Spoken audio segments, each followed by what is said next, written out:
Hello buddies, आप सभी का स्वागत है आपके इस यूट्यूब चैनल पर। मैं हूं डॉक्टर हरिओम गंगवार। बच्चों, नीट 2024 का जो एग्ज़ाम है वो काफ़ी नज़दीक आ रहा है और अब आप चाहते हैं कि बहुत तेज़ी से आप टॉपिक को, चैप्टर्स को रिवाइज करें। तो नीट एक्सप्रेस सीरीज जो हमने स्टार्ट की थी उसको हम आगे कंटिन्यू करते हुए आज ह्यूमन फिजियोलॉजी की शुरुआत करेंगे। क्लास 11th एनसीईआरटी में यूनिट 5 आपकी ह्यूमन फिजियोलॉजी है, जहां पर पहले 7 चैप्टर हुआ करते थे, लेकिन नई एनसीईआरटी में डाइजेशन एंड एब्जॉर्प्शन को डिलीट कर दिया गया है, तो आपके पास 6 चैप्टर हैं। नई एनसीईआरटी के हिसाब से जो ह्यूमन फिजियोलॉजी का पहला चैप्टर है breathing and exchange of gases, ये आपकी एनसीईआरटी क्लास 11 में चैप्टर नंबर 14 है। तो टोटल 6 चैप्टर ह्यूमन फिजियोलॉजी में आपके पास है, जिनमें से पहला chapter breathing and exchange of gases है। तो यहीं से हम लोग स्टार्ट करेंगे। तो सबसे पहले बात करते हैं कि एक्चुअली रेस्पिरेशन का क्या मतलब है। रेस्पिरेशन का मतलब है कि जो एटमॉस्फेरिक ऑक्सीजन है, एटमॉस्फेयर की ऑक्सीजन हमारे सेल तक जाए, ये हमारी सेल है, और सेल में जो CO2 प्रोड्यूस हो रही है ग्लूकोज के ऑक्सीडेशन से, इस CO2 को एटमॉस्फेयर में पहुंचाना, यानी एटमॉस्फेयर की ऑक्सीजन का हमारी सेल तक आना और सेल की CO2 का एटमॉस्फेयर तक जाना ही रेस्पिरेशन कहलाता है। अब ये जो रेस्पिरेशन है, इसको करने के लिए अलग अलग एनिमल्स में अलग अलग तरह के ऑर्गन्स हैं। तो हम सबसे पहले यहां पर बात करेंगे रेस्पिरेटरी स्ट्रक्चर के बारे में। रेस्पिरेटरी स्ट्रक्चर की बात करें तो सबसे पहला फाइलम एनिमल किंगडम में पोरीफेरा, इसमें स्पॉन्जेस आते हैं। सिलेंट्रेटा, जिन्हें निडेरियंस भी कहा जाता है। टिनोफोरा, जिसमें कॉम जेलीज आते हैं। प्लेटीहेल्मिंथ यानी फ्लैट वर्म, एस्केल्मिंथ यानी राउंड वर्म। शुरुआत के जो 5 फाइला हैं उनमें कोई स्पेशल ऑर्गन नहीं है, उनकी जो बॉडी सरफेस है उसी के द्वारा ऑक्सीजन बॉडी के अंदर आती है और CO2 बाहर जाती है। जैसे हमारे पास लंग्स हैं काम करने के लिए, इनके पास कोई स्पेशल ऑर्गन नहीं है। फिर आते हैं एनलिडा में, जिसमें अर्थवर्म आता है। यहां पर मॉइस्ट क्यूटिकल के द्वारा यही काम होता है, मतलब ऑक्सीजन बॉडी के अंदर आती है और CO2 बॉडी के बाहर जाती है। आर्थ्रोपोडा की बात करें तो आर्थ्रोपोडा में इंसेक्ट में, जैसे कॉकरोच की बात की जाए तो कॉकरोच में ट्रैकियल ट्यूब होते हैं, और ट्रैकियल ट्यूब से होने वाला जो रेस्पिरेशन होता है उसे ट्रैकियल रेस्पिरेशन कहते हैं। ये बात आपको अच्छे से याद करनी है। एक क्लास है एरेक्निडा, जिसके मेंबर में एरेक्निड्स आते हैं, स्पाइडर आते हैं। यहां पर बुक लंग्स पाए जाते हैं रेस्पिरेशन के लिए। और क्रस्टेशिया, जैसे प्रॉन की, झींगा मछली जिसे कहते हैं, यहां पर गिल्स पाए जाते हैं। तो एनसीईआरटी ने ट्रैकियल ट्यूब का जिक्र किया है, लेकिन आप ये दोनों पॉइंट भी याद रख सकते हैं यहां पर। फिर अगले फाइलम पे चलते हैं, मोलस्का। मोलस्का में गिल पाए जाते हैं। मोलस्का के अलावा जो एक्वेटिक एनिमल्स हैं, जो एक्वेटिक एनिमल है ज्यादातर उनमें गिल्स होते हैं, जैसे एक्वेटिक आर्थ्रोपोड भी हैं। एक्वेटिक आर्थ्रोपोड लाइक प्रॉन, इसमें भी आप देख रहे हैं गिल्स पाए जा रहे हैं। मोलस्क में गिल है। इकाइनोडर्मेटा में वाटर वेस्कुलर सिस्टम है जो रेस्पिरेशन में मदद करता है। लोकोमोशन हो गया, कैप्चरिंग हो गया, प्रे को कैप्चर करना, रेस्पिरेशन, इनमें कौन हेल्प करता है? Water vascular system. Hemichordata phylum में गिल्स पाए जाते हैं रेस्पिरेशन करने के लिए। अब चलते हैं कॉर्डेटा। कॉर्डेटा में अगर हम बात करें तो कॉर्डेटा में वर्टिब्रेटा में fishes, amphibia, reptile, bird mammal आते हैं, जहां पर फिशेस में गिल्स पाए जाते हैं और गिल्स से होने वाला रेस्पिरेशन कहलाता है ब्रैंकियल रेस्पिरेशन, जो कि बहुत इंपॉर्टेंट है आपके लिए। बाकी एम्फीबिया, रेप्टाइल, बर्ड और मैमल, मैमल में हम लोग हैं, इनमें क्या पाए जाते हैं? इनमें लंग्स होते हैं और लंग्स से होने वाला रेस्पिरेशन कहलाता है पल्मोनरी रेस्पिरेशन। एम्फीबिया का मेंबर फ्रॉग है। फ्रॉग में लंग्स तो होते ही हैं, लेकिन यहां पर फ्रॉग में स्किन एक एसेसरी रेस्पिरेटरी ऑर्गन है, मतलब स्किन से भी वो रेस्पिरेशन कर सकता है। और स्किन का अगर कोई यूज करता है तो इसे क्यूटेनियस रेस्पिरेशन कहते हैं। तो ट्रेकियल ट्यूब से होने वाला ट्रेकियल रेस्पिरेशन, लंग से होने वाला पल्मोनरी रेस्पिरेशन, गिल से होने वाला ब्रैंकियल रेस्पिरेशन और स्किन से होने वाला क्यूटेनियस रेस्पिरेशन हो जाएगा। तो ये चारों वर्ड नई एनसीईआरटी में इंक्लूड किए गए हैं, tracheal, branchial, cutaneous and pulmonary respiration. अब जो ब्रीदिंग की मैकेनिज्म है वो 2 चीजों पर डिपेंड करती है। एक तो हैबिटेट पर, मतलब रहने की जगह। अब मान लो कि मछली पानी के अंदर रहती है तो लंग्स का तो नहीं यूज करेगी, ऑब्वियस है गिल्स का यूज करेगी। हम पानी से बाहर रहते हैं तो हम गिल्स का यूज नहीं करते हैं, लंग्स का यूज करते हैं। यानी जो हैबिटेट है उस पर डिपेंड करता है कि हमारी ब्रीदिंग की मैकेनिज्म क्या होगी। हमारे पास कौन सा ऑर्गन होगा? इसके अलावा level of organization, 4 level of organization animal में पाए जाते हैं, cellular level, tissue level, organ level and organ system level. अब इसमें जो लेवल ऑफ ऑर्गेनाइजेशन अगर मान लो कहीं सेलुलर लेवल है जैसे स्पॉन्जेस में, तो वहां लंग्स तो नहीं हो सकते क्योंकि लंग्स तो ऑर्गन है, और सेलुलर लेवल का ऑर्गेनाइजेशन में कोई टिश्यू या ऑर्गन तो मिलेगा नहीं। समझ में आया? तो लेवल ऑफ ऑर्गेनाइजेशन और हैबिटेट पर डिपेंड करता है ब्रीदिंग मैकेनिज्म। अब हम तो ह्यूमन फिजियो पढ़ रहे हैं, तो हम केवल ह्यूमन की बात करेंगे, यानी ह्यूमन रेस्पिरेटरी सिस्टम की बात करें जिसकी ओरिजिन एंडोडर्मल होती है, यानी एंडोडर्म से होती है। ह्यूमन का जो रेस्पिरेटरी सिस्टम है वो स्टार्ट होता है एक्सटर्नल नॉस्ट्रिल्स, यानी आपके जो अपर लिप के ऊपर 2 छेद है ना जहां से घी निकलता है कभी कभी, तो ये जो 2 छेद इनको कहते हैं एक्सटर्नल नॉस्ट्रिल, और यहां से लेके एल्वेलाई तक आपका रेस्पिरेटरी सिस्टम है। तो एक्सटर्नल नॉस्ट्रिल से लेके एल्वेलाई तक हमारा रेस्पिरेटरी सिस्टम है, पूरा पाथवे आपको याद करना है। तो एक्सटर्नल नॉस्ट्रिल के बाद आता है नेजल पैसेज, नेजल पैसेज के बाद नेजल चैम्बर आता है, नेजल चैम्बर का फेरिंग्स आता है, फेरिंग्स एक कॉमन पैसेज है फूड और एयर के लिए, फेरिंग्स के बाद ग्लॉटिस, देन लैरिंग्स, ट्रेकिया। फिर ट्रेकिया जो है वो डिवाइड करके बनाता है प्राइमरी ब्रोंकाई, प्राइमरी से सेकेंडरी ब्रोंकाई, सेकेंडरी से टर्शरी ब्रोंकाई, टर्शरी ब्रोंकाई से initial bronchiole, then terminal bronchiole, उसके बाद duct of alveoli and alveoli. अब यहां पर जो एक्सटर्नल नॉस्ट्रिल से लेकर टर्मिनल ब्रोंक्यूल तक का पार्ट है उसे कंडक्टिंग पार्ट कहते हैं, और डक्ट ऑफ एल्वेलाई और एल्वेलाई को मिला के एक्सचेंज पार्ट या रेस्पिरेटरी पार्ट कहते हैं रेस्पिरेटरी सिस्टम का। इसका मतलब ह्यूमन रेस्पिरेटरी सिस्टम के 2 पार्ट हो गए, conducting part and exchange part. अब यहां पर अगर हम लोग बात करते हैं बेटा फेरिंग्स के बारे में, pharynx is a common passage for food and air, यानी जब हम खाने को चबाते हैं अपने बक्कल कैविटी में, तो चैप्टर एनसीईआरटी ने डिलीट कर दिया, डाइजेशन एंड एब्जॉर्प्शन। खाने को चबाने के बाद हमारा जो नेक है ना, इसमें 2 पाइप होती हैं, आगे की तरफ होती है ट्रैकिया जिसे विंड पाइप कहते हैं, इसमें से एयर लंग्स में जाती है, दूसरी इसके पीछे पाइप होती है ईसोफेगस जिसे फूड पाइप कहते हैं, और इससे खाना जाता है स्टमक के अंदर। क्लियर? अब जब खाना आ रहा है यहां से फेरिंग्स में जब खाना आता है तो पहले कौन सी पाइप पड़ गई? पहले तो ट्रेकिया पड़ गई, और पूरी संभावना है कि खाना ट्रेकिया के अंदर चला जाएगा जिससे ट्रेकिया चोक कर जाएगा और हम मर जाएंगे। लेकिन ऐसा तो नहीं होता है, रोज तो नहीं मरते हम, क्योंकि खाने को ट्रेकिया के अंदर जाने से रोकने के लिए यहां पर जो ट्रेकिया की ओपनिंग जिसे हम ग्लॉटिस कहते हैं, इसके ऊपर एक कार्टिलेज का बना हुआ फ्लैप यानी ढक्कन होता है, देख रहे हैं आप यहाँ पर, जिसे एपिग्लॉटिस कहते हैं, कार्टिलेजिनस फ्लैप होता है। जब खाने को हम निगलते हैं, लीलते हैं, सोलोविंग करते हैं, डिग्लूटिशन करते हैं, तो खाने को निगलते समय एपिग्लॉटिस ग्लॉटिस को बंद कर देता है और खाना यहां से पास होके इसोफेगस में चला जाता है। यानी एपिग्लॉटिस ग्लॉटिस के अंदर फूड की एंट्री को प्रिवेंट करने का काम करती है। फिर हमारा जो नेक है, नेक से यहां से लेकर नेक के नीचे यहां से और जहां बेल्ट बांधते हैं यहां तक का हिस्सा कहलाता है ट्रंक। और ट्रंक ट्रक नहीं भाई, क्या कहते हैं? ट्रंक। ट्रंक के 2 हिस्से होते हैं। ट्रंक को 2 हिस्सों में डिवाइड करने वाला जो स्ट्रक्चर होता है डायफ्राम होता है, जो कि एक मस्कुलर स्ट्रक्चर है, डोम शेप यानी गुंबदनुमा होता है। इस डायफ्राम के ऊपर का हिस्सा कहलाता है थोरैक्स या थोरैसिक चैम्बर, और नीचे का हिस्सा एब्डोमेन या एब्डोमिनल कैविटी के नाम से जाना जाता है।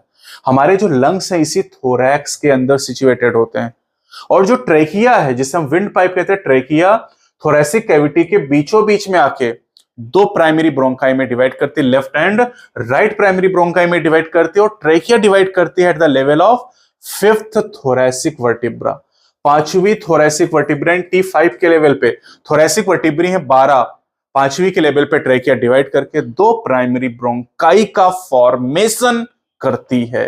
समझ में आई बात? अब हमारे जो लंग्स है बेटा, लंग्स के ऊपर 2 कवरिंग पाई जाती है जिन्हें प्लूरा के नाम से जानते हैं। लंग्स की 2 कवरिंग का नाम है प्लूरा, और दोनों प्लूरा के बीच में होता है प्लूरल फ्लूइड जो कि फ्रिक्शन को प्रिवेंट करने का काम करता है। यहां पर आप देख सकते हैं लंग्स का मतलब क्या होता है? प्राइमरी ब्रोंकाई से लेके एल्वेलाई तक का जो पार्ट होता है उसी को मिला के लंग्स कहते हैं।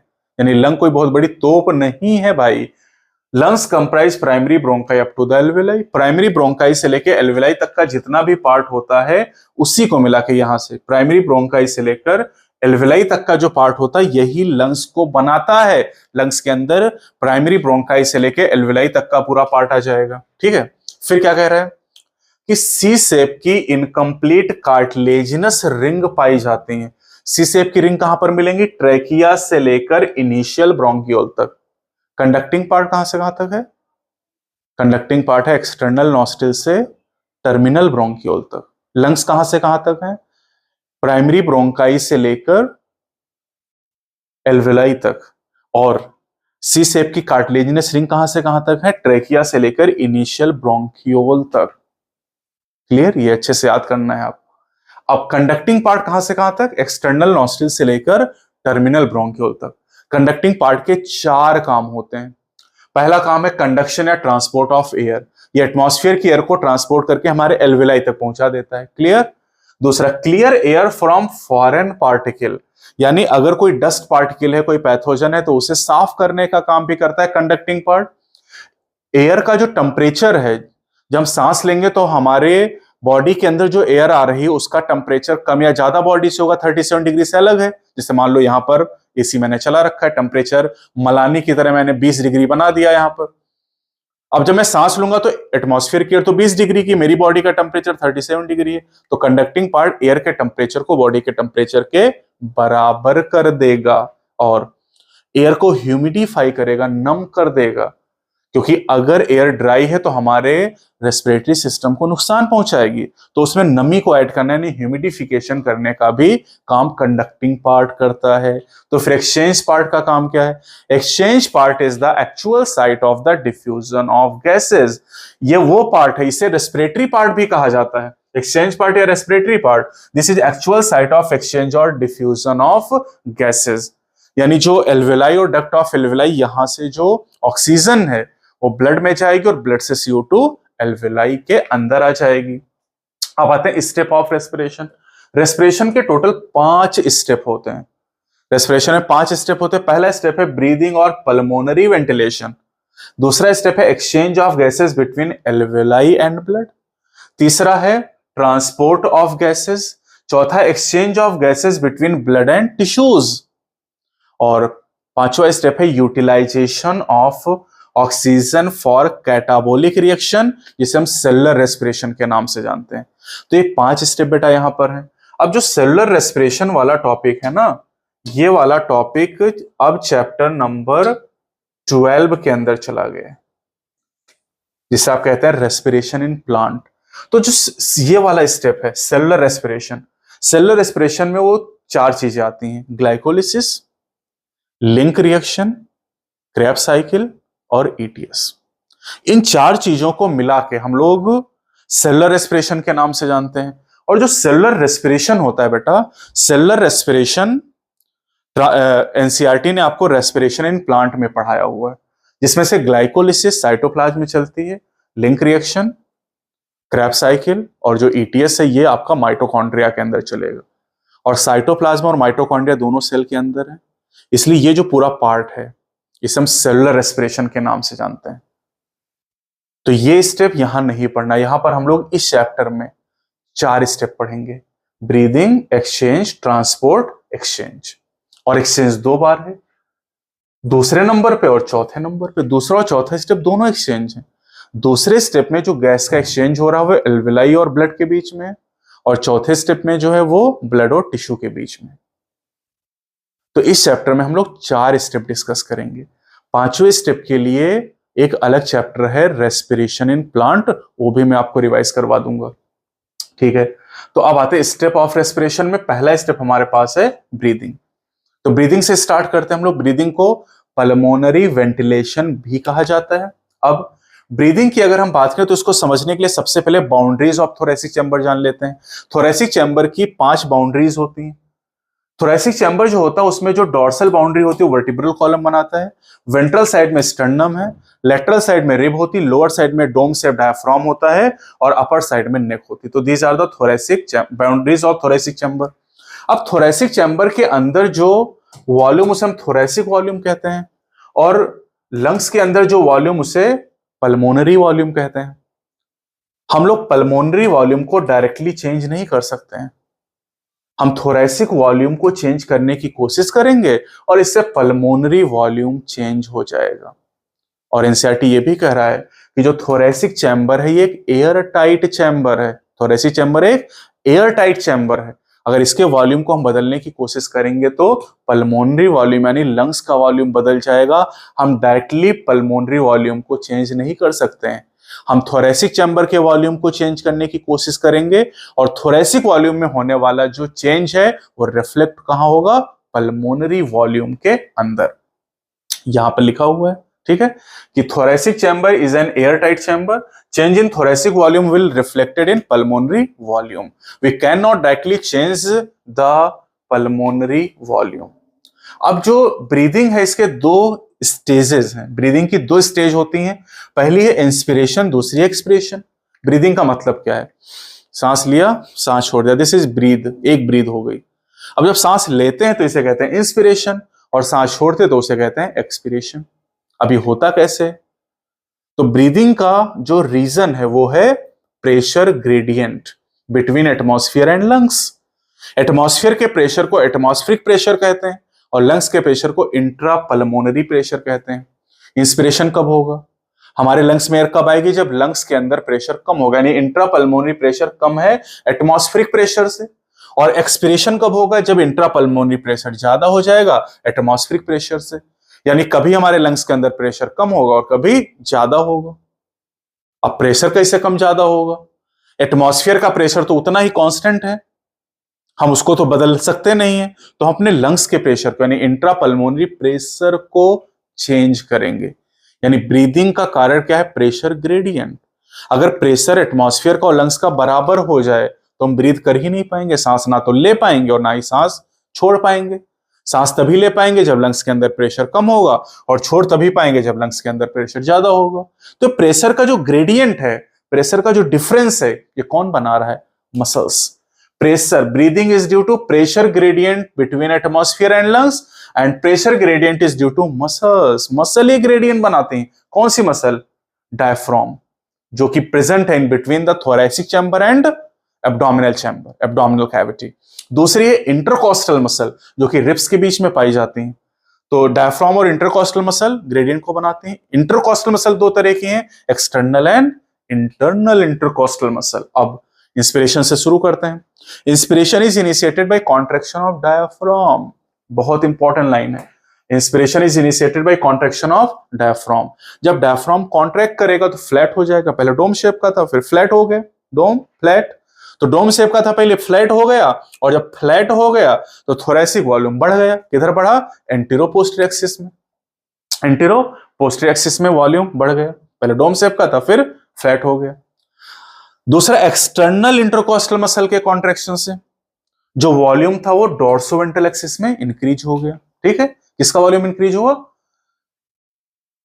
जो वॉल्यूम इंक्रीज हुआ वो थोरेसिक चैम्बर का बढ़ा, लेकिन थोरेसिक चैम्बर के वॉल्यूम में जो चेंज हुआ वो पल्मोनरी वॉल्यूम में रिफ्लेक्ट होगा, यानी पल्मोनरी वॉल्यूम बढ़ जाएगा। अब वॉल्यूम बढ़ेगा तो बॉयल्स लॉ कहता है वॉल्यूम और प्रेशर में इनवर्स रिलेशन। अगर वॉल्यूम को बढ़ाओगे तो प्रेशर कम हो जाएगा, और जैसे ही intra pulmonary pressure atmospheric pressure से कम होगा, एयर एटमॉस्फेरिक प्रेशर की वजह से हमारे लंग्स में भर जाएगी and that lead to the inspiration. अब एक्सपिरेशन बहुत आसान है। इंस्पिरेशन हो गया। अब जो मसल कॉन्ट्रैक्ट की हैं, एक्सटर्नल इंटरकॉस्टल मसल, डायफ्राम, दोनों ने कॉन्ट्रैक्ट कर रखा, अब दोनों रिलैक्स करेंगे। रिलैक्स करेंगे तो अपनी ओरिजिनल पोजीशन पे जाएंगे। ओरिजिनल पोजीशन पे जाएंगे तो वॉल्यूम कम होगा। वॉल्यूम कम होगा तो प्रेशर बढ़ेगा according to the Boyle's law. और जब वॉल्यूम घटेगा तो प्रेशर बढ़ेगा, और प्रेशर जैसे एटमॉस्फेरिक प्रेशर से ज्यादा होगा हमारे लंग से एयर बॉडी के बाहर आ जाएगी। That is called expiration. अब जो नॉर्मल ब्रीदिंग रेट होता है कि हम कितनी बार ब्रीथ करते हैं, ब्रीदिंग रेट होता है ह्यूमन का 12 to 16 टाइम पर मिनट या 12 to 16 ब्रीथ पर मिनट। और जब हम सांस लेते हैं, एक बार जब हम नॉर्मली सांस लेते हैं तो आधा लीटर एयर यानी 500 ml एयर लंग्स में भर लेते हैं। That is called tidal volume. कैसे पता चला 500 ml? ये मशीन है भैया, स्पायरोमीटर। और स्पायरोमीटर का क्लिनिकल सिग्निफिकेंस यानी इससे हम बीमारियों का पता भी लगा लेते हैं। ठीक है, अब हमारी जो एब्डोमिनल मसल है, एब्डोमिनल मसल को यूज करके हम ब्रीदिंग की जो स्ट्रेंथ है उसको घटा बढ़ा सकते हैं। जैसे जब आप योगा करते हैं, गहरी सांस लेते हैं, गहरी सांस आपने लिया, आप एब्डोमेन की मसल को आप यूज कर रहे हैं। नॉर्मल ब्रीदिंग में आप डायफ्राम और इंटरकॉस्टल मसल को यूज करते हैं, लेकिन जब आप डीप ब्रीदिंग करते हैं, जब आप योगा एक्सरसाइज करते हैं, तो आप एब्डोमिनल की मसल को भी यूज करते हैं। तो एब्डोमिनल की मसल को यूज करके हम लोग जो स्ट्रेंथ है उसको चेंज भी कर सकते हैं। ठीक है, अब यहीं पर टॉपिक ब्रीदिंग के साथ में एनसीईआरटी ने रेस्पिरेटरी वॉल्यूम और कैपेसिटीज का दिया है। 4 वॉल्यूम और 5 कैपेसिटीज आपको दी गई हैं, तो बहुत इंपॉर्टेंट है। सबसे पहले वॉल्यूम पे बात करते हैं, टाइडल वॉल्यूम। टाइडल वॉल्यूम वो वॉल्यूम है जो नॉर्मल ब्रीदिंग के समय हम इंस्पायर या एक्सपायर करते हैं, इंस्पायर या एक्सपायर। तो this is volume of air inspired और expired during normal breathing. In normal breathing के समय हम 500 ml एयर लेते हैं, दिस इज टाइडल वॉल्यूम, या 500 ml एयर छोड़ते हैं, this is also tidal volume. अब अगर आप देखें 1 मिनट में हम 12 से 16 बार ब्रीथ करते हैं, तो अगर 12 बार करें तो 12 पंचे 60 यानी 6000, और अगर 16 बार करें तो 16 पंचे 80 यानी 8000, यानी पर मिनट अगर देखें तो 6 से 8 लीटर, 6 से 8 लीटर या 6000 से 8000 ml पर मिनट हो जाएगा टाइडल वॉल्यूम। और पर ब्रीथ की बात करें तो 500 ml हो जाएगा, बहुत इंपॉर्टेंट है। दूसरा है IRV, inspiratory reserve volume. Inspiratory reserve volume है टाइडल वॉल्यूम के अलावा जो एयर हम इंस्पायर कर सकते हैं फोर्सबली। मतलब हमने टाइडल, पहले नॉर्मल सांस ली, हमने नॉर्मल सांस लो, नॉर्मल नॉर्मली सांस लो, ठीक है, नॉर्मल सांस ले ली, 500 ml एयर गई। अब इसके बाद ये जब जोर लगाया ना, पूरा फोर्स लगा दिया एब्डोमिनल मसल का, अब 2500 से 3000 ml और एयर हमने खींच ली, दिस इज कॉल्ड IRV। तो दिस इज एडिशनल, मतलब टाइडल वॉल्यूम के अलावा ये वॉल्यूम है 2500 से 3000 ml। फिर है ERV, expiratory reserve volume. Tidal volume के अलावा जो मैक्सिमम एयर हम एक्सपायर कर सकते हैं फोर्सिबली, जैसे नॉर्मली सांस लिया, टीवी अंदर आया, नॉर्मली सांस छोड़ा, टीवी बाहर गया। अब हम फोर्स लगा के और सांस छोड़ सकते हैं, और सांस छोड़ेंगे तो 1000 से 1100 ml एयर और निकाल देंगे। तो ये एडिशनल वॉल्यूम है टाइडल वॉल्यूम के बाद में, जो हम फोर्सफुली एक्सपायर कर सकते हैं, दिस इज ERV। ये वैल्यूज याद करनी भैया, 1000 से 1100 ml। अच्छा, फिर है रेजिडुअल वॉल्यूम RV। RV क्या होगा, हमने नॉर्मली सांस ली, टीवी अंदर आया, नॉर्मली सांस छोड़ा, टीवी बाहर गया, फोर्स लगे सांस छोड़ा, ERV बाहर गया, फोर्स लगे सांस छोड़ दिया, पूरा जोर लगा दिया, अब लंग्स खाली हो गए? नहीं भाई, लंग खाली नहीं कर सकते। ये पूरा जोर लगा के जब ERV भी बाहर निकाल दिया ना, अब लंग्स में जो एयर बची है उसे कहते हैं रेजिडुअल वॉल्यूम। तो volume of air remaining in lungs after forceful expiration, पूरा फोर्स लगा एक्सप्रेशन करने के बाद जो एयर बची रहती है उसे रेजिडुअल वॉल्यूम कहते हैं। ये वो वॉल्यूम जिसे हम किसी भी हालत में अपने लंग से बाहर नहीं निकाल सकते, नाम ही रेजिडुअल, मतलब बची हुई। कितना भी तुम जोर लगा लो, ये एयर आप लंग से बाहर नहीं निकाल पाओगे बाबा। समझ में आई बात? अब आते हैं रेस्पिरेटरी कैपेसिटीज। वॉल्यूम को जोड़ घटा के हम लोग कैपेसिटीज बना लेते हैं। 5 कैपेसिटीज है। पहली है इंस्पिरेटरी कैपेसिटी, या आईसी के नाम से जानते हैं। आईसी क्या होता है?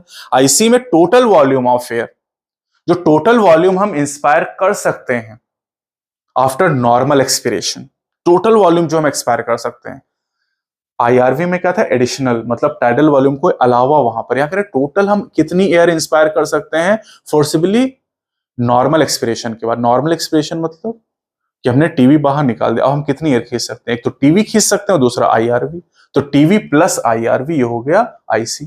इसी तरह एक्सपिरेटरी कैपेसिटी, टोटल वॉल्यूम, देखो IRV ERV में एडिशनल वॉल्यूम कह रहा है और IC और EC में टोटल कह रहा है। तो total volume of air a person can expire forcefully after normal inspiration. Normal inspiration क्या मतलब? टीवी अंदर आया, अपने फोर्सफुल एक्सपिरेशन करना है। तो फोर्सफुल करेंगे तो पहले टीवी बाहर जाएगा, फिर ERV बाहर जाएगा, उससे बाहर RV तो कर नहीं दोगे भाई, हाँ? तो टीवी प्लस ERV हो गया, और टीवी प्लस ERV को मिला के क्या कहते हैं? EC कह देंगे हम लोग। फिर इसके बाद FRC आ जाता है, functional residual capacity. Functional residual capacity वो वॉल्यूम है जो नॉर्मल एक्सपिरेशन के बाद आपके लंग्स में बचती, नॉर्मल एक्सपिरेशन के बाद। तो नॉर्मल इंस्पिरेशन करो, टाइडल आया, नॉर्मल एक्सपिरेशन करो, टाइडल बाहर गया, फोर्सफुल एक्सपिरेशन करो तो ERV बाहर चला गया, लंग्स में कौन बचा? RV। अब क्या कह रहे हैं भैया कि नॉर्मल एक्सपिरेशन करो। नॉर्मल एक्सपिरेशन करोगे तो टीवी बाहर निकल जाएगा लंग्स से। अब 2 लोग बचे लंग्स के अंदर, एक तो RV बचा जिसको निकाला नहीं जा सकता, दूसरा ERV बचा जिसको आप फोर्सफुली निकालते, लेकिन हमने कहा भैया नॉर्मल एक्सपिरेशन करना है। तो volume of air remaining in lungs after normal expiration, normal expiration के बाद आपके लंग्स में दो वॉल्यूम बचते हैं, एक तो ईआरवी, दूसरा आरवी, दोनों को मिला के कहते हैं एफआरसी, फंक्शनल रेजिडुअल कैपेसिटी। तो volume of air remaining in lungs after normal expiration, और अगर फोर्सफुल एक्सपिरेशन के बाद देखें लंग्स में तो क्या बचता है, that is RV, residual volume बचेगा, क्योंकि फोर्सफुल एक्सपिरेशन करने से ईआरवी भी बाहर हो जाएगा। फिर आता है वाइटल कैपेसिटी।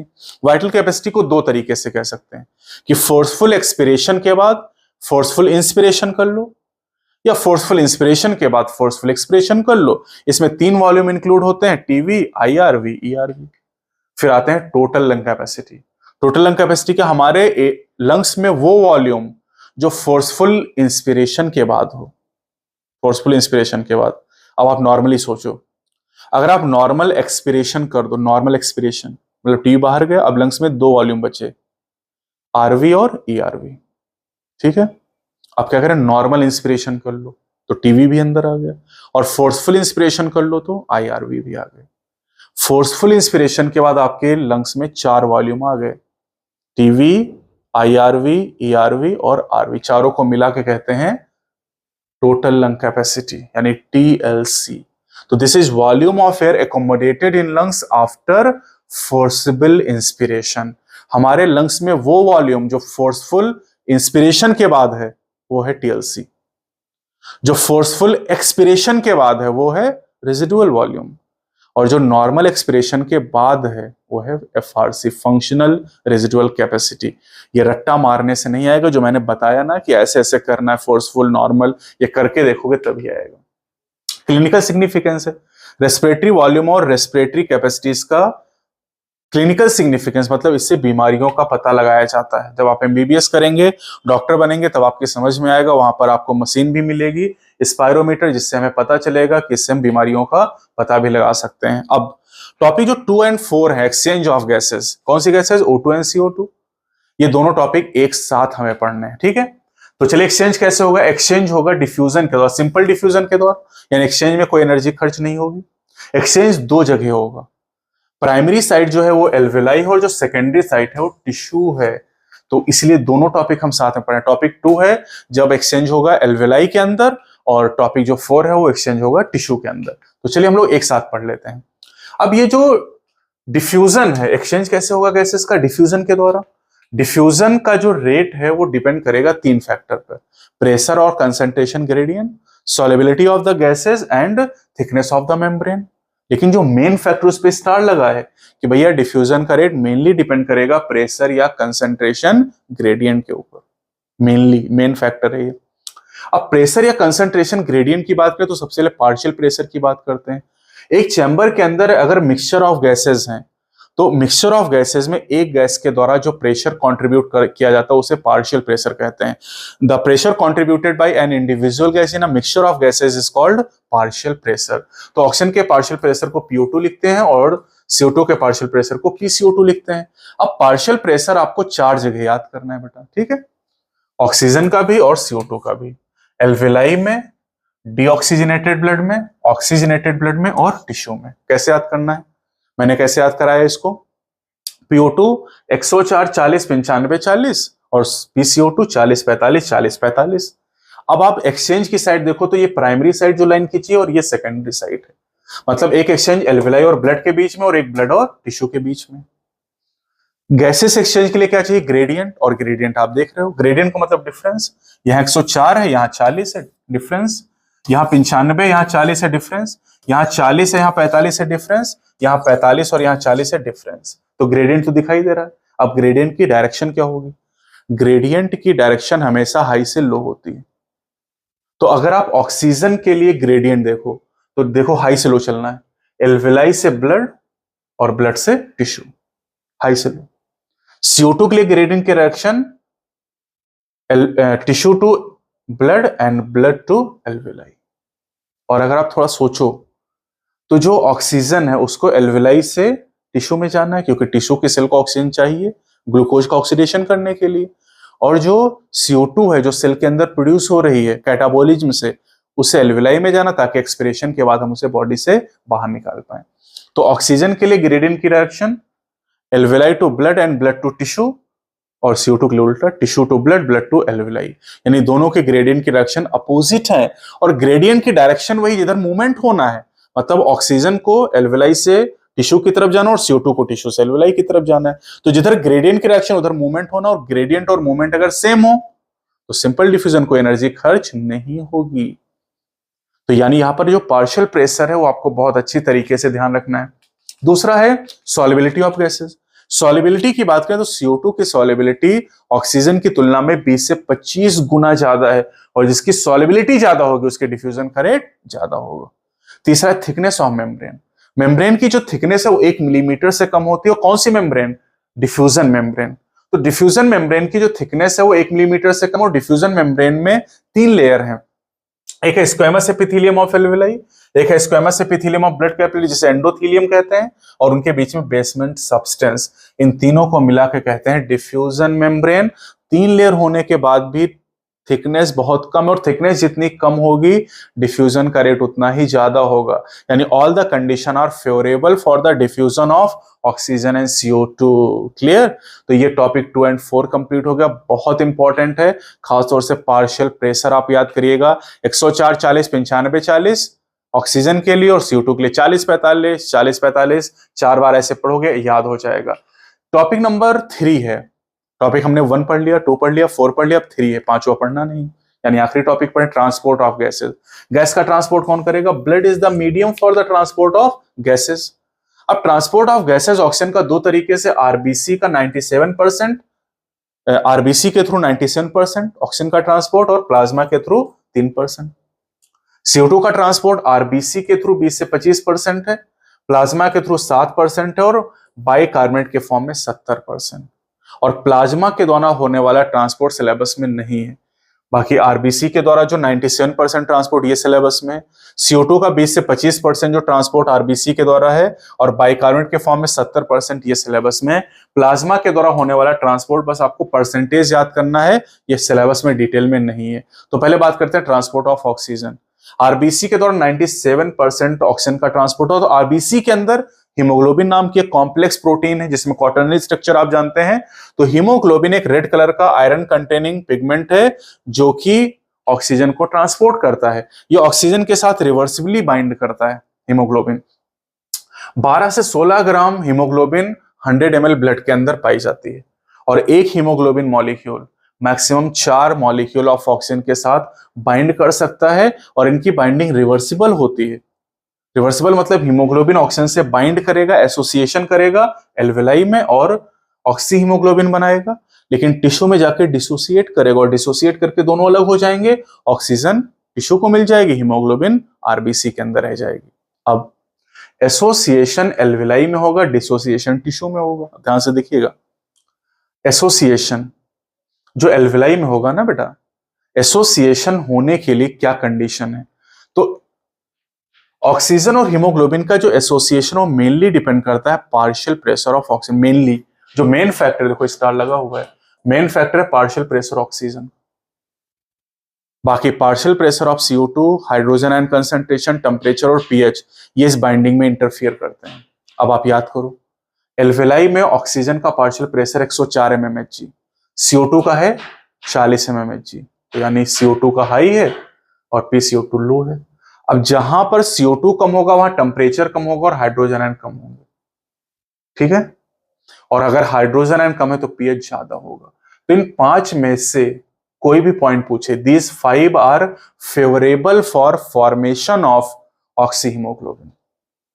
अच्छा, अब इनका उल्टा अगर कर लो, जब एल्वेलाई में डिसोसिएशन होगा तो डिसोसिएशन में PO2 लो होगा, कितना 40, और PCO2 हाई होगा, कितना 45। मतलब यहां पर इन पांचों का एकदम उल्टी कंडीशन होगी। यहां PO2 आपका लो हो जाएगा, PCO2 high, temperature high, hydrogen ion high, और पीएच लो हो जाएगा। तो अगर आप इन चीजों को ध्यान में रखते हो तो इधर इसका उल्टा कर लेना है, ठीक है। ये 97% हो गया। अच्छा, 97% ट्रांसपोर्ट इस तरीके से हो जाएगा। ऑक्सीजन हीमोग्लोबिन से एसोसिएट करेगी एल्वेलाई में और डिसोसिएट करेगी टिश्यू में, तो रिवर्सिबल बाइंडिंग, इसीलिए रिवर्सिबल रिएक्शन आपको दिखाई गई है। अब ऑक्सीजन डिसोसिएशन जो कर्व है ये सिग्मोइड होता है, या एस कर्व होता है, सिग्मोइड या एस कर्व होता है। इसे कहते हैं oxygen dissociation curve. Oxygen dissociation curve जो होता है बेटा, इसमें वाई एक्सिस पे परसेंटेज सैचुरेशन लेते हैं और एक्स एक्सिस पे पार्शियल प्रेशर लेते हैं। अब इसमें दो सवाल और बनते हैं, राइट शिफ्टिंग और लेफ्ट शिफ्टिंग का, कि कर्व कब राइट शिफ्ट करेगा, कब लेफ्ट करेगा। तो राइट शिफ्टिंग के लिए आपको टिश्यू याद कर लेना है, लेफ्ट के लिए एल्वेलाई हो जाएगा। इसका मतलब है कि अगर एल्वेलाई का कोई भी पॉइंट दिया जाए, एल्वेलाई वाले ये 5 पॉइंट है बेटा, जैसे आपसे कहा गया कि अगर टेम्परेचर घटा दे तो कर्व किधर शिफ्ट करेगा, तो टेम्परेचर अगर कम करें, टेम्परेचर कम कहाँ है, एल्वेलाई में, और एल्वेलाई के लिए लेफ्ट शिफ्टिंग होगी। एल्वेलाई की जो कंडीशन है वो लेफ्ट शिफ्टिंग होंगी। जैसे कहे कि पीएच ज्यादा है, बताओ कर्व किधर शिफ्ट करेगा, तो पीएच ज्यादा है मतलब हाइड्रोजन आयन कम है, और हाइड्रोजन आयन कम कहाँ है, हाइड्रोजन आयन कम है, देख लो आप कहां पर, एल्वेलाई में, यानी कर्व लेफ्ट शिफ्ट कर जाएगा। अगर आपसे कहे कि पार्शियल प्रेशर ऑफ CO2 ज्यादा है, कर्व किधर शिफ्ट करेगा, तो पार्शियल प्रेशर CO2 का लो कहां है, एल्वेलाई में, ज्यादा कहां है, टिश्यू में, और टिश्यू में पार्शियल प्रेशर ऑफ CO2 ज्यादा है और टिश्यू में कर्व राइट शिफ्ट करता है। तो कोई भी सवाल अगर होगा तो आप साइट पर जाना, जैसे उसने कहा टेम्परेचर बढ़ाने पर कर्व किधर शिफ्ट करेगा, तो टेम्परेचर बढ़ाने पर टेम्परेचर कहां पर ज्यादा होगा, टेम्परेचर एल्वेलाई में कम है यानी टिश्यू में ज्यादा होगा, तो टिश्यू में ज्यादा है और टिश्यू में राइट शिफ्ट होगा, तो टेम्परेचर बढ़ाने पर कर्व राइट शिफ्ट करेगा। ऐसे सवाल आपसे पूछ सकता है। 100 ml oxygenated blood normal condition में टिश्यूज को 5 ml ऑक्सीजन डिलीवर करेगा। इंपॉर्टेंट है, आपके नीट में सवाल पूछा जा चुका है। अब आते हैं ट्रांसपोर्ट ऑफ गैसेस में। ट्रांसपोर्ट ऑफ CO2 तीन तरीके से ट्रांसपोर्ट होता है, 20 से 25% आरबीसी के द्वारा, 7% प्लाज्मा के द्वारा और 70% बाइकार्बोनेट आयन के फॉर्म में। अब ये और ये सिलेबस में, ये पढ़ने, ये सिलेबस में नहीं है। तो सबसे पहले बात करते हैं आरबीसी से होने वाला 20 से 25% ट्रांसपोर्ट। तो यहां भी आप देख सकते हैं कि हीमोग्लोबिन CO2 से बाइंड कर सकता है। अच्छा, अब यहां पर जो CO2 की हीमोग्लोबिन से बाइंडिंग, इससे कार्बोमिनो हीमोग्लोबिन बनता है और ये भी रिवर्सिबल है। अब CO2 हीमोग्लोबिन से कहां जुड़ेगा, टिश्यू में, और डिसोसिएशन कहां होगा, एल्वेलाई में, यानी टिश्यू में CO2 हीमोग्लोबिन से जुड़ेगा और एल्वेलाई में, दोनों डिसोसिएट होंगे और CO2 एल्वेलाई में चला जाएगा, हीमोग्लोबिन अपना आरबीसी के अंदर रहेगा। अब आप ध्यान दो, जब CO2 का एसोसिएशन हो रहा है हीमोग्लोबिन से, तो ये टिश्यू में, और टिश्यू की कंडीशन आप जानते हैं कि टिश्यू में PCO2 ज्यादा है, PO2 कम है, टेम्परेचर ज्यादा है, क्योंकि CO2 ज्यादा तो टेम्परेचर ज्यादा, हाइड्रोजन आयन ज्यादा, pH कम। इसका मतलब जो कंडीशन ऑक्सी हीमोग्लोबिन के फॉर्मेशन के लिए फेवरेबल थी, वो कार्ब अमीनो हीमोग्लोबिन के डिसोसिएशन के लिए फेवरेबल है। आप ऐसे भी ध्यान दो ना कि जहां पर ऑक्सीजन का एसोसिएशन हो रहा, वहां CO2 का डिसोसिएशन हो रहा है ना। आप देखो यहां पर, ये देखो, एल्वेलाई में एसोसिएशन हो रहा था ऑक्सीजन का हीमोग्लोबिन के साथ, और टिश्यू में डिसोसिएशन हो रहा था। यहां पर एकदम उल्टा है, एकदम उल्टा है। यहां पर एसोसिएशन टिश्यू में हो रहा है CO2 का, और डिसोसिएशन एल्वेलाई में हो रहा है। तो जो कंडीशन ऑक्सीजन या ऑक्सी हीमोग्लोबिन के एसोसिएशन के लिए फेवरेबल थी, वो कार्ब अमीनो हीमोग्लोबिन के डिसोसिएशन के लिए फेवरेबल है, और जो कंडीशन ऑक्सी हीमोग्लोबिन के डिसोसिएशन के लिए फेवरेबल थी, वो कार्ब अमीनो हीमोग्लोबिन के एसोसिएशन के लिए फेवरेबल। कोई बात समझ में आई? यानी अगर आपसे कहे कि कार्ब अमीनो हीमोग्लोबिन के डिसोसिएशन के लिए टेम्परेचर कम हो या ज्यादा, तो पहले आप साइड सोचो, कार्ब अमीनो हीमोग्लोबिन का डिसोसिएशन कहां होगा, एल्वेलाई के अंदर। एल्वेलाई में टेम्परेचर कम होता नहीं, कम होना चाहिए टेम्परेचर, क्योंकि ज्यादा टेम्परेचर अगर होगा तब तो एसोसिएशन हो जाएगा। तो इस तरीके से सवाल मिलेगा। तो सवाल जब मिले तो आप साइट पे पहुंचोगे, आराम से आपका आंसर निकल आएगा। अच्छा, 70% कैसे हो रहा है? 70% जो CO2 है, ये आरबीसी के अंदर जाके वाटर से रिएक्शन करती है, जहां पर कार्बोनिक एनहाइड्रेज एंजाइम हेल्प करता है, जिससे कार्बोनिक एसिड बनता है। कार्बोनिक एसिड डिसोसिएट होकर हाइड्रोजन आयन और बाइकार्बोनेट आयन बनाता है। बाइकार्बोनेट आयन जो होता है बेटा, इस बाइकार्बोनेट के फॉर्म में 70% CO2 ट्रांसपोर्ट होता है। अब ये तो हो गई टिश्यू की कहानी। जब ये आरबीसी पहुंचती है, जब ये ब्लड पहुंचता है एल्वेलाई के पास, तो जो CO2 है, ये जो बाइकार्बोनेट है, ये हाइड्रोजन आयन से रिएक्शन करता है, फिर से कार्बोनिक एसिड बनता है, कार्बोनिक एसिड CO2 और वाटर में टूट जाता है, CO2 चला जाता है एल्वेलाई में और वाटर जहां था RBC में वहीं रह जाता है। 70% CO2 इस बाइकार्बोनेट के फॉर्म में ट्रांसपोर्ट होता है। तो ये जो एनसीईआरटी लिख के दिया मैंने थोड़ा सा डायग्राम बना के आपको दिखाया है।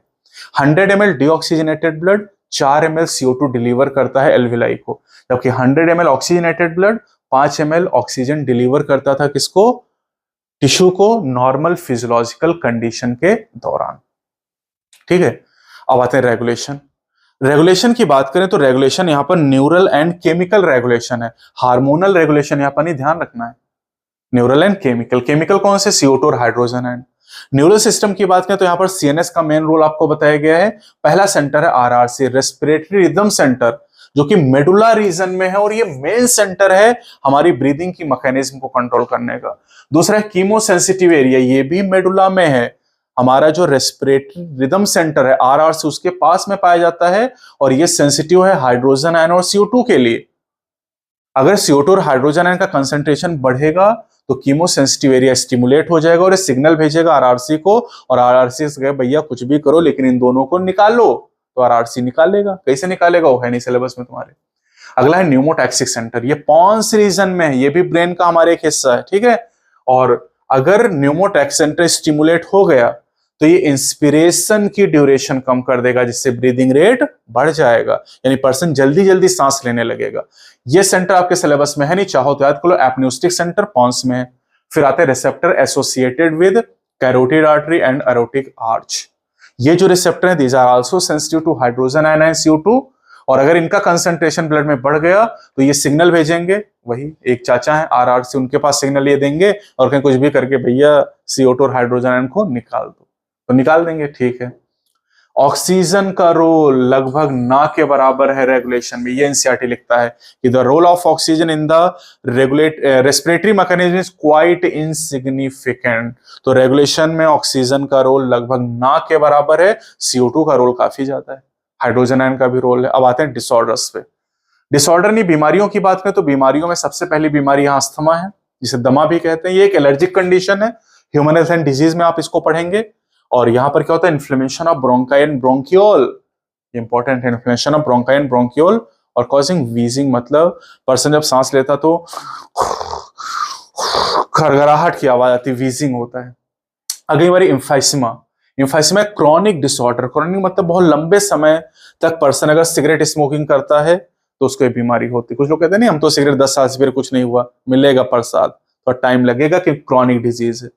मेजर कॉज सिगरेट स्मोकिंग है, एल्वेलर वॉल डैमेज हो जाती है, एल्वेलाई की वॉल ही डैमेज हो जाती है, जिससे रेस्पिरेटरी सरफेस एरिया डिक्रीज हो जाती है। लास्ट ऑक्यूपेशनल रेस्पिरेटरी डिसऑर्डर यानी ORD या ऑक्यूपेशनल लंग डिसऑर्डर, ओल्ड के नाम से जानते हैं।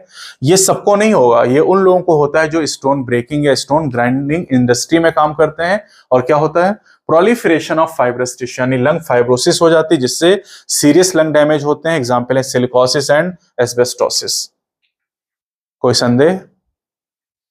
तो इस चैप्टर को करने में करीब 45 मिनट का टाइम हम लोगों को लगा है। कोई सजेशन हो कमेंट सेक्शन बताइएगा।